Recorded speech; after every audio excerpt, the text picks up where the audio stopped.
The West cannot save us. The East cannot save us. Only we can save ourselves by insisting that we take responsibility for our future as a race.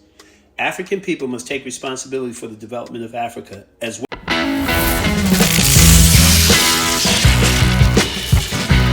We as African people around the world must embrace the process of transformation. What are we trying to transform from? In a word, we're trying to go from dependence to self-reliance.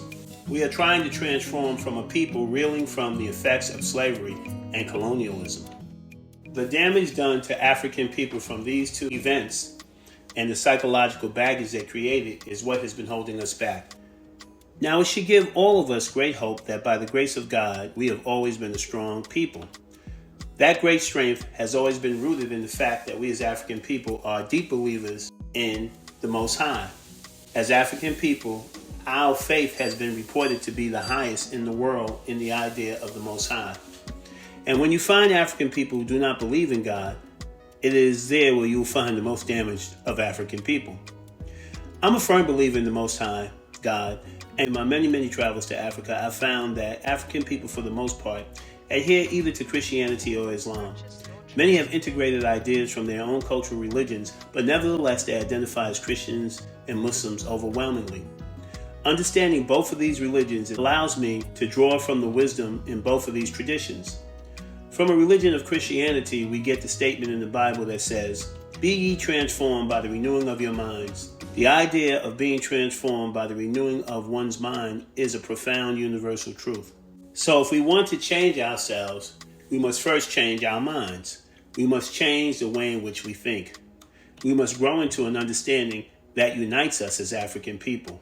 We must seek ways to improve our individual and collective condition by working together. Civilization is about working together. African civilization was destroyed. Now, in today's world, we must find ways to rebuild it.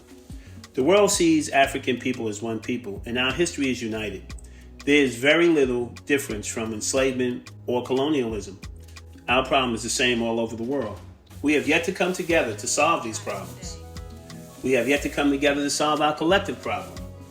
We must now respond to our history by standing up and standing together. This must be done across Africa and throughout the African world.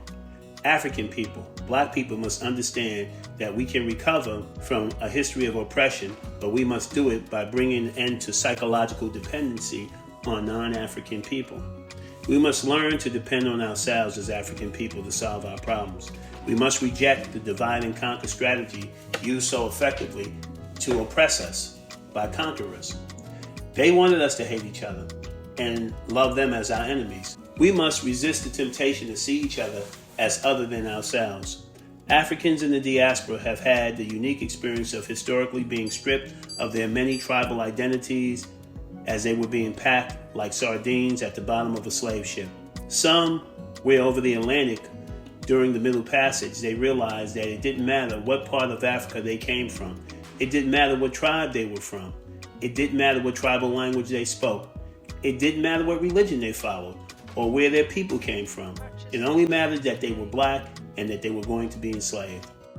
A righteous Pan-African worldview is the solution because it places us in a position to work together to build a new African civilization based on advancing freedom and opportunity, social and economic progress across the African world.